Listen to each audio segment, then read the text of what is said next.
E aí pessoal, como vai? Tudo bem? Eu sou o Juninho, bem-vindos ao All Star Comics e hoje a saga do Batman, volumes 57 e 58 ou volumes 1 e 2 da terceira temporada, pessoal. Bom, tá aí, capa do Kelly Jones, muito irada, e Graham Nolan, muito boa também. Contracapa aqui também ficou pro Kelly Jones. Edição aí com preço de capa de R$ 45,90. Reúne estas edições aí em 144 páginas, Batman 516 a 519 e Detective Comics 683 e 684, pessoal. Aqui está o sumário e o editorial.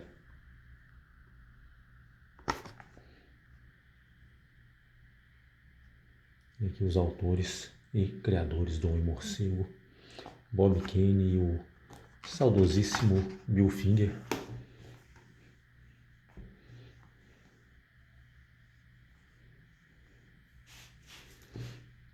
Bom, pessoal, o título começa aqui, né, com uma novidade que é, quer dizer, uma novidade não, né? Na verdade já está acontecendo já desde do volume anterior, né? Ali no arco Troika, que são os desenhos do Kelly Jones, né? Não fazendo somente as capas, mas também desenhando o título, né? E algumas histórias, cara, são literalmente feitas pro traço dele, cara. Como, por exemplo, essa Adormecida aqui, uma história em duas partes, lida aí com a personagem que consegue criar ilusões e coisas do tipo.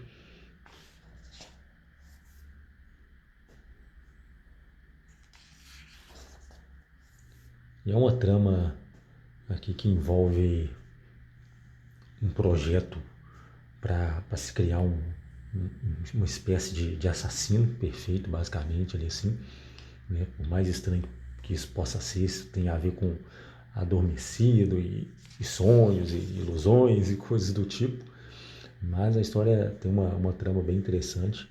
A personagem aqui da Adormecida, ela é bem legal.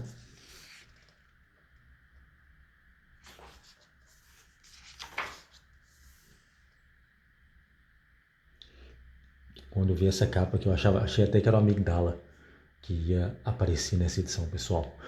Mas não é não. É só o Remy, né? Parceiro, né? Entre aspas aqui, da Adormecida. Começa a aparecer também essa moça aqui, que mais pra frente ela vai desempenhar um papel bem interessante. É a Madeline Corbett.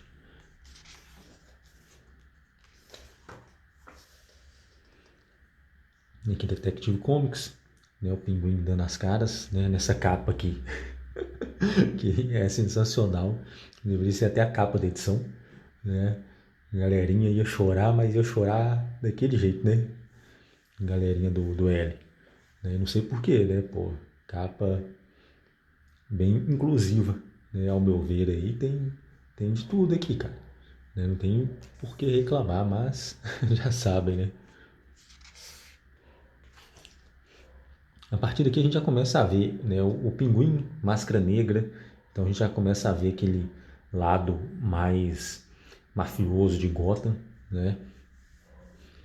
Apesar de que o Máscara Negra, que nessa época ainda era um vilão assim mais psicótico e nem tão aquele vilão mais mafioso mesmo que a gente vê, é, sei lá, basicamente uma década depois disso aqui, principalmente ali nas histórias da Mulher Gato.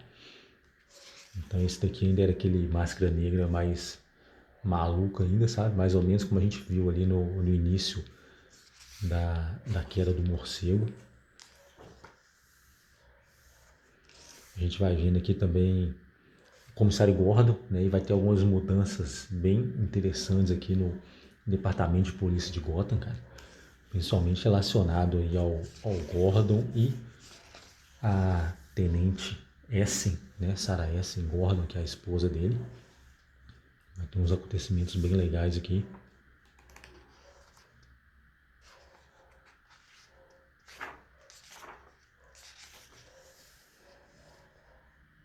Aqui o Máscara Negra. Desenhos do Kelly Jones de novo. É o que aqui a gente vê o Aranha Negra, mas não aquele que faleceu lá também, lá no período ali inicial da queda do morcego. E aquele lá era interessante pra caramba, né? Diga-se de passagem, um personagem muito, mas muito melhor e autêntico do que o Miles Morales. Nem compara. Pena que o cara morreu lá, eu acho que ele era um personagem que tinha até potencial, viu, cara? O Homem, quer dizer, o Homem-Aranha não, o Aranha Negra que a gente vê aqui é o Johnny LaMonica, que é uma versão até interessante dele, aqui como Máscara Negra. Também ele volta a aparecer outras vezes, né? Mas é um personagem que a DC nunca levou muito pra frente, esse Aranha Negra, pessoal.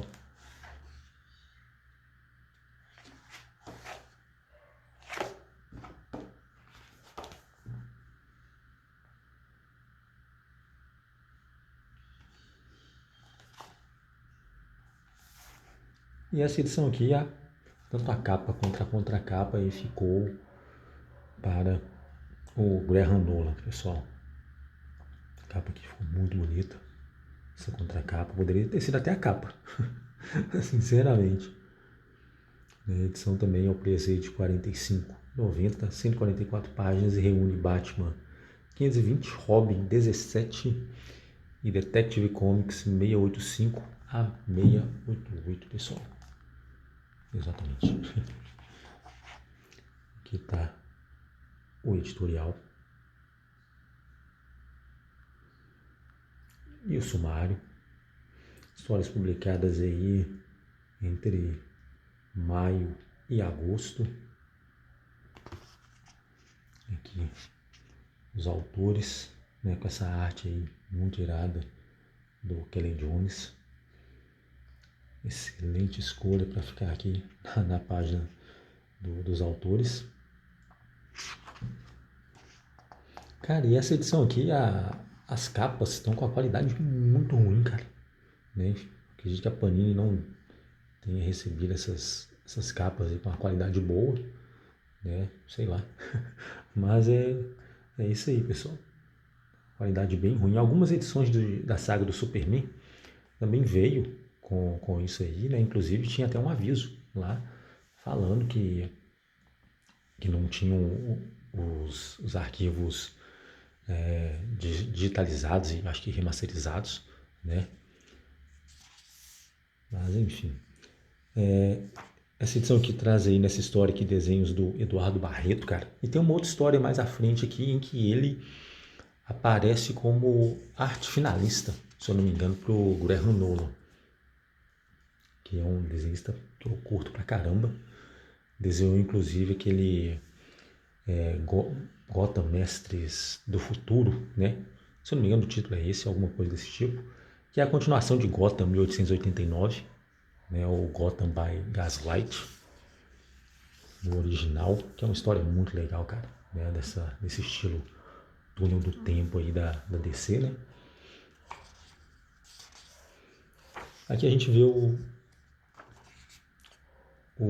Bullock e esse estilo de publicação da Panini, de não seguir, tipo, publica todas as edições de maio, né, na sequência, depois publica todas as edições de junho, né? Ela meio que pega essa liberdade aí de publicar um arco, depois publica outro arco de outro título, acaba meio que, às vezes, criando algumas confusões aqui, sabe? Então, nessa edição número 2 aqui, a gente vê uma certa confusão a respeito aí do comissário Gordon, né? Que ele vai lá e prende um cara que estava todo mundo com medo de prender, mas ele já prendeu o cara, velho, acho que foi na edição retrasada, para se ter uma ideia, né? Se eu não estou muito enganado aqui, acho que foi na última edição da Queda do Morcego, sei lá. Ele já tinha prendido o cara, aí agora o pessoal tá indo lá. Se a gente vê o pessoal, né, vários dos policiais aqui que estavam com medo de ir lá prender esse cara, o comissário foi lá e prendeu ele sozinho. Tem a questão também do Bullock também, que estava em coma, aí de repente já aparece na delegacia, sabe? Então acaba gerando algumas confusões desse tipo, né? Até entendo a questão de publicar o arco na íntegra, né? Mas, cara, sinceramente eu prefiro da forma mensal, né? Como foi publicado originalmente, com as interligações ali funcionando de forma mais coerente, cara. Eu acho bem mais interessante, cara. Essa daqui é Bárbara Gordon, pessoal, né? Na época aqui, o pessoal talvez não tenha reconhecido aqui, mas é ela.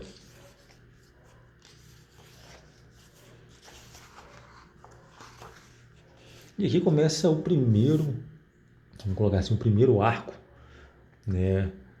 Maior ou mais interessante, assim, da após a queda do morcego, né? Vamos colocar aí dessa terceira temporada aqui, que é a Guerra dos Dragões, pessoal. Uma historiazinha em 3 partes só, mas ela é bem interessante, principalmente para quem leu os títulos do Robin, do Chuck Dixon, publicados antes da queda do morcego, né? Robin 1, Robin 2, né? Principalmente o Robin 1, onde a gente conhece a Lynx, né? E os dragões fantasmas, né? O próprio Rei Cobra, a gente conhece ali naquelas edições ali. Né? O Rei Cobra acho que já é das antigas, se não me engano, não estou muito certo aqui agora, sinceramente, mas eu acho que ele já é mais antigo do que aquilo ali. Mas enfim,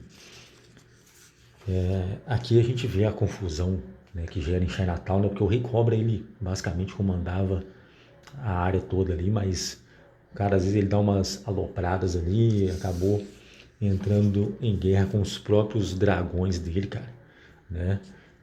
E uma tríade asiática ali que está querendo avançar sobre Gotham também, né? Cuida da questão do tráfico de drogas, sabe? Então é uma história legal pra caramba, tem muita ação, porque o próprio Rei Cobra é um dos maiores lutadores, né, que a gente conhece aqui nesse período. Então, pessoal, é muito massa essa sequência de histórias aqui. Traz o título do Robin, né? Como eu já me lamuriei muitas vezes aqui, né? Da falta do título do Robin, do Azrael, da Mulher Gato. Mas aqui saiu, né? Essa edição 17. Provavelmente a Panini vai seguir dessa forma mesmo, como eu já havia dito. Só vai publicar esses títulos aí quando tiver no meio de alguma saga específica, tiver alguma ligação aí, vai publicar, mas não vai publicar de forma sequencial, né? Então vai ter muito pulo aí nas histórias desses personagens aí, cara. Mas eu tô lendo as histórias da saga aqui e tô lendo as histórias desses personagens também por fora, pessoal. Né?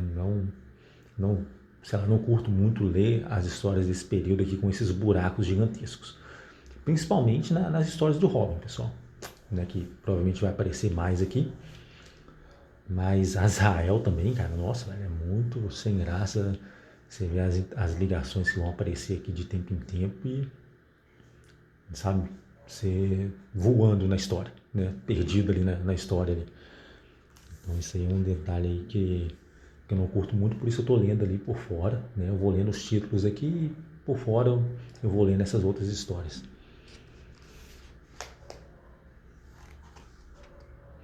E o interessante, pessoal, é que aparece o macaco prateado aqui nessa edição. Né? Tem até um confronto do Batman com ele aqui. Esse macaco prateado, ele é no período que ele era um dos mais temíveis lutadores marciais que a DC apresentou.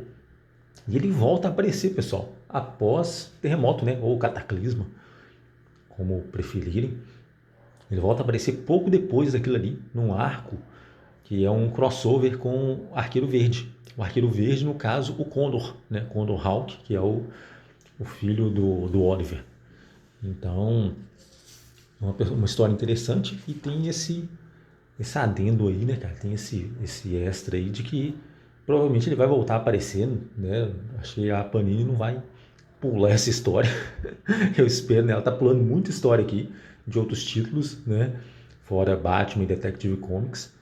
Mas eu acho que essa daí ela não vai pular não, né? Porque é uma história maior, tá mais interligada ali. Então ela provavelmente ela não deve pular, né? Mas não duvido de nada, né? Vindo da Panini.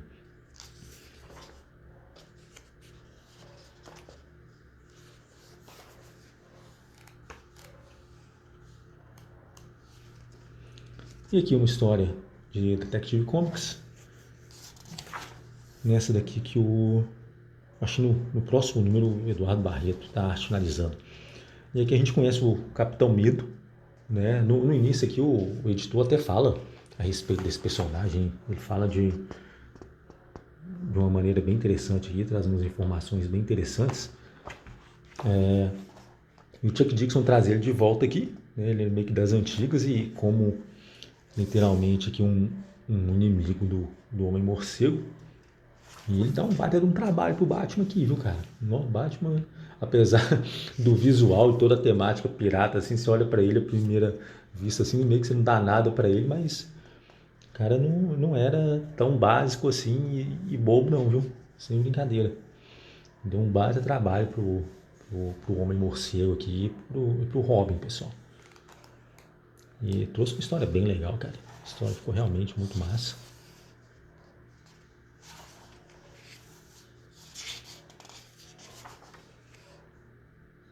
Né? Eduardo Barreto arte finalizando aqui nessa história. E pessoal, basicamente é isso. Né? Essa história do Capitão Medo ela se encerra aqui. São duas partes. E, cara, é uma história bem legal, cara. Um detalhe, pessoal. A Panini ela começou a publicar aquele título Shadow of the Bat.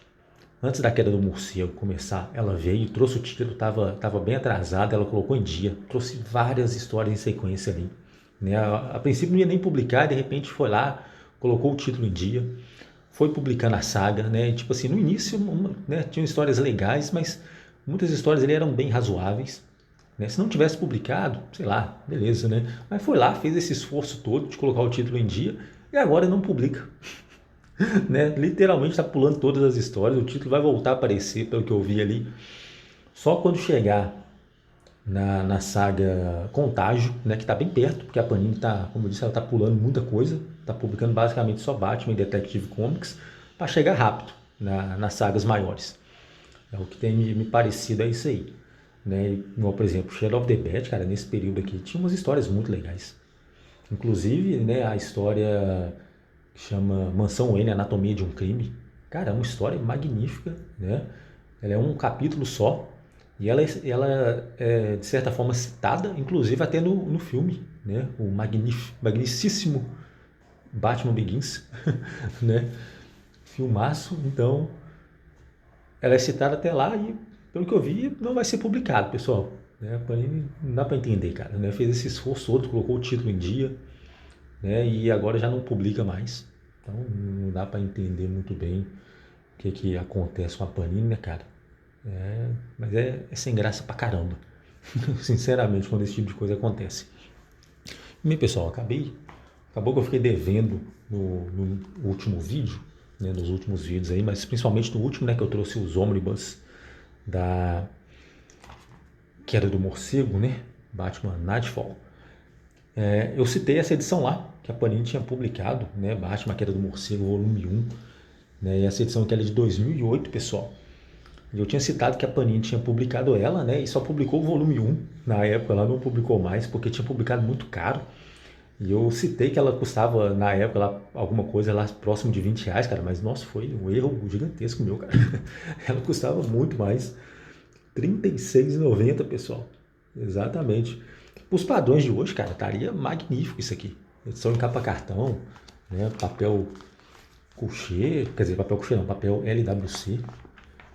E, cara, estaria demais, né? Isso aqui, sinceramente, né? Para os padrões de hoje, nossa, seria magnífico. Porém, se a Panini for publicar uma edição seguindo esses padrões aqui hoje, ela estaria provavelmente acima de R$ 100. Com 276 páginas, cara, né? Papel LWC estaria nessa casa aí de R$ 100, provavelmente, né? Mas tá aí, capa do Deodato, capa ficou irada pra caramba. A do volume 2, se eu não me engano, também a capa é dele também, né? Que nunca foi publicada aqui no Brasil. Né? A Panini publicou essa daqui e acabou. Né? A gente não vendeu nada bem, mas também, cara, com preço pra época, velho, era insanidade, pessoal. Era muita insanidade. Eu peguei, mas peguei chorando na época lá, cara. Então, né? Ia ser muito difícil mesmo a galera dar continuidade numa coleção por esse valor na época, até porque a coleção em si ela decepciona muito. Você já pega aqui a primeira parte aqui, já tá lá na frente, pessoal.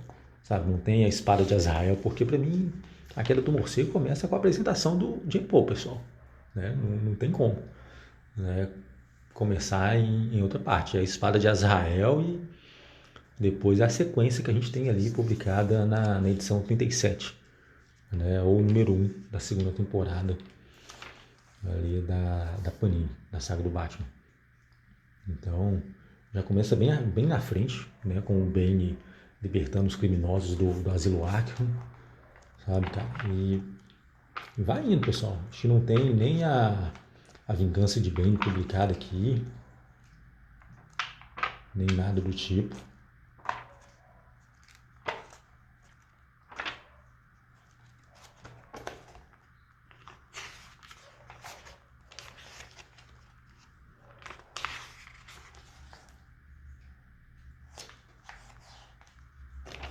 Eu tinha biografias, edições da Panini que tinham saído na época e as capas das edições. E as capas são publicadas até no final, pessoal, bem pequenininhas para você ter uma ideia.